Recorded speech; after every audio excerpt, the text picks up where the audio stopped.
Welcome, guys, to Before the Rise with Bros.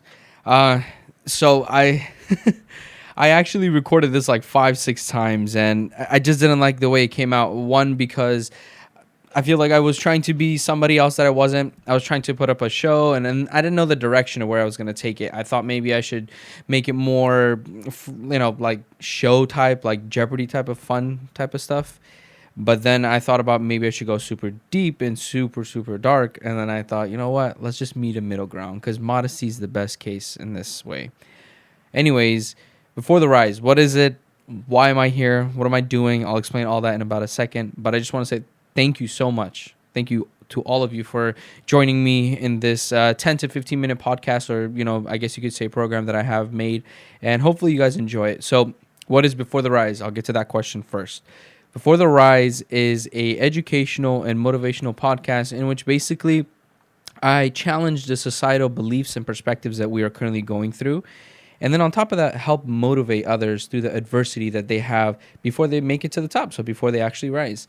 And that is something that I've always had a passion for, being there for somebody and helping them out. And also being present in others' lives, because I feel like we live in a very selfish society nowadays. So to me, I just feel like this is my best way of doing that. I don't have a TV show. I'm not Jimmy Fallon. I don't have any of those type of stuff. So this leeway and having the privilege of being able to use the internet, I want to make it somewhat worthwhile for others to be on here as well with me. So that is what Before the Rise is. It's basically to help one another and to be there for each other. Now, you might be asking, well, what's going to happen to, Bros Talks? I stopped doing Bros Talks, and here's the reason why I stopped doing Bros Talks, because it came to a point where I honestly wasn't myself.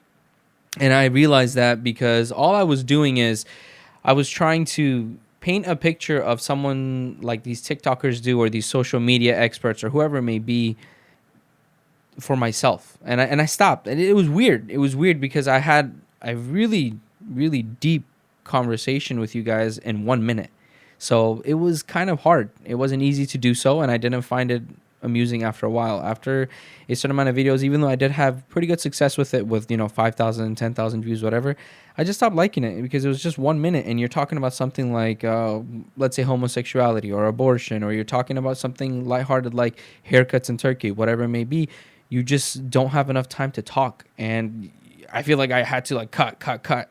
Believe it or not, guys, my videos were probably like 10 to 15 minutes, and I was showing you guys 1 minute videos. So it was cutting literally every time I was using it. It was just 1 minute of just small segments of everything that I was saying, and you weren't getting the picture of what I was trying to paint. And because of that, I got a lot of hate too, to be honest with you. A lot of people started to dislike me, and a lot like me, and a lot of people recognized me, and some didn't want to recognize me. So I lost some good people, and I also gained some good people with that. But nevertheless, oh, there's a hair on there. Nevertheless, I'm very happy to be here and to talk about something that is truly inspiring for myself and for others, and that is to challenge each other. And that's why I'm here, right? I feel like we live in a society now in particular that we are so scared to point a finger at someone and say, hey, you're doing wrong. David Goggins has said this, Andrew Tate has said this, and I'm not saying I support all their beliefs or whoever they are. There's people like Prophet Muhammad, peace be upon him. He said things that you must challenge your peers, you must become better. So one of the most greatest men in history, and the number one influential man in history, Prophet Muhammad, peace be upon him, has said that. So now imagine if the many, many leaders that we get to look at and experience in our lifetimes, and just to read the history books we connect with, if they're saying to challenge others and to become better, why are we doing the complete opposite? Why are we so scared to talk to someone and to tell them that they're wrong or that they should better themselves? And that's a problem I'm having with a lot of people nowadays, is that I don't have friends.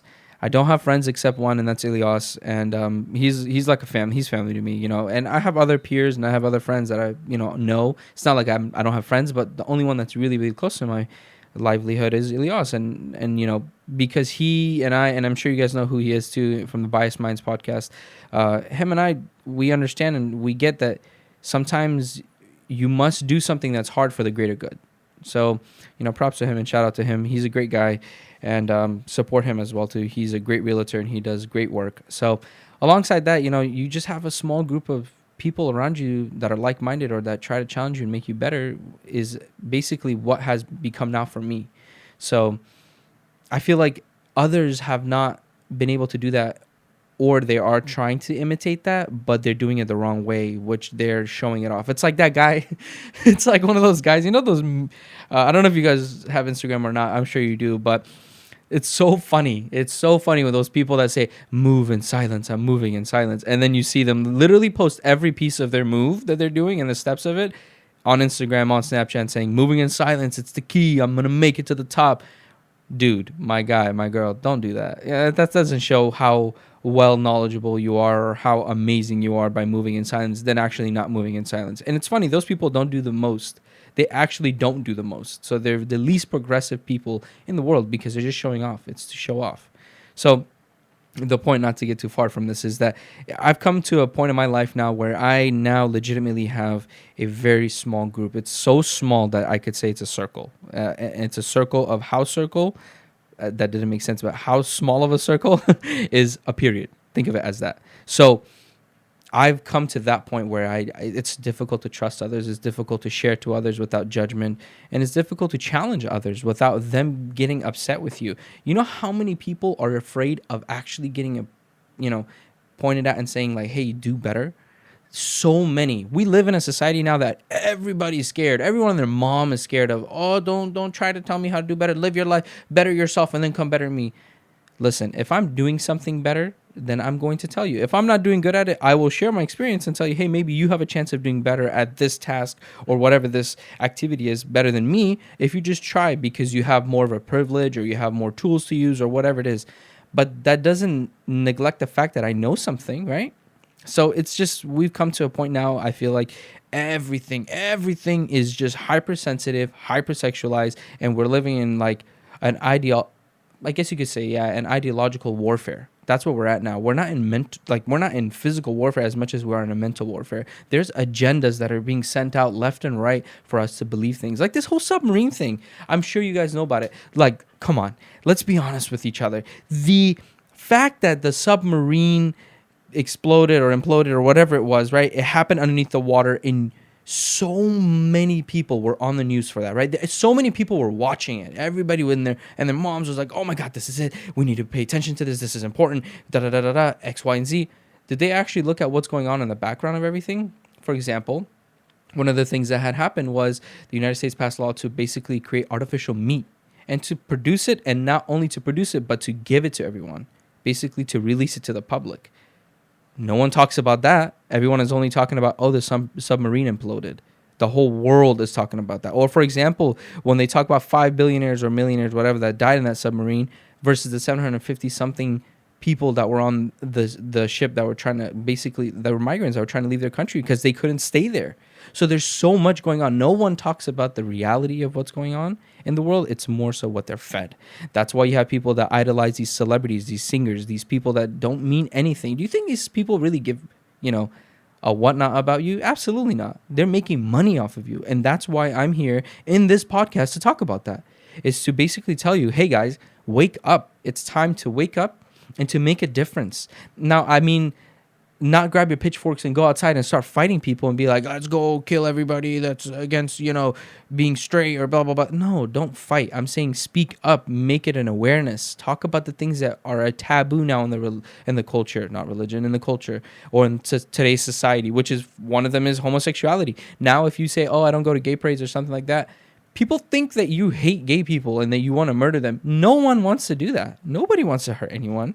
I'm one of them. It's against my religious views and I don't support it, but that doesn't mean I want to go hurt them. Go live your life the way you want. Keep me out of it. Don't push your agendas down on me, and I won't push mine of what my religion says down on you. We live in our cohesive lifestyle, but we are very much so humane to each other. And that's the problem. We have a lot of inhumanity. No one wants to be humane. Everyone wants to just talk. And it's all about me, but it's never about, hey, how can I make this person's life better? I swear to you, nobody wants to do that.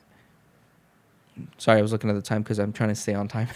But nobody wants to help others. You know how hard it is to even see people give charity? And I say, why is it so hard to see people do that? Because I never see it. It's hard. It's hard to find that. People don't want to give charity. People don't want to help out. People don't want to give others a supportive system to make them better. We just want what is going to cater to us and make us better. And that's the problem. Everybody that I have seen recently, and just overall that I've grown to experience things from or with, I've noticed one thing is like, wow, you are so ignorant and you feel so entitled that everything and anything you do is owned to you, and it's all about you. It's not about you. In fact, humans evolve when it's not about you, when it's about us. So how can we come together to make it better, right? That's the thing that we need to focus on. So Before the Rise is just going to be primarily about that. I'm hoping to have guests on here with you guys. And we'll see where this goes. This is something that I've always enjoyed. It's a part of me. It's my livelihood. I've enjoyed talking to you guys. I feel like I've helped people. A lot of people have reached out to me and told me, hey, bros, you've saved me from a really dark marriage. You've helped me with my marriage, or you've helped me with this. You've made it easier for me to go to school here.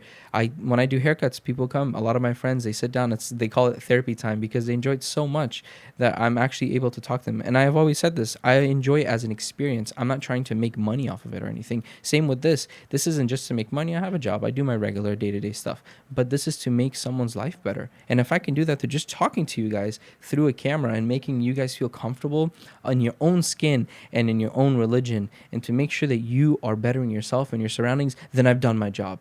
And I'll leave you guys with this. Prophet Muhammad has said that if, peace be upon him, he has said, if you save one person, it's like you saved all of mankind. And if you killed one person, it's like you've killed all of mankind. Let that sink in and why that's important to you. And on top of that, you'll understand why I'm here. I'm here to help. If I can help one person, then I've made my duties as a Muslim. I've made my duties as a man, as a person, as a part of the community, as an American citizen, better for the society around me. So thank you guys so much. I look forward for everything that's to come with you guys. The ups and downs, the funs, the laughs, the cries. Hopefully not cry. I don't want to cry out here, but everything that's to come, I just want to experience it with you guys. And I want to thank you guys all for joining me. I hope you guys get the chance to share this with everyone and make this something that we can all enjoy together. From the bottom of my heart, I really genuinely want to say I'm looking forward for this. I feel like this is a new chapter in my life that I get to do and experience with a lot of other things. And hopefully I can share a lot of my experiences of the difficulties I've faced, and you can learn a lot from me. So thank you guys all so much, and thank you for joining Before the Rise. I will see you guys soon and on the next one. Take care.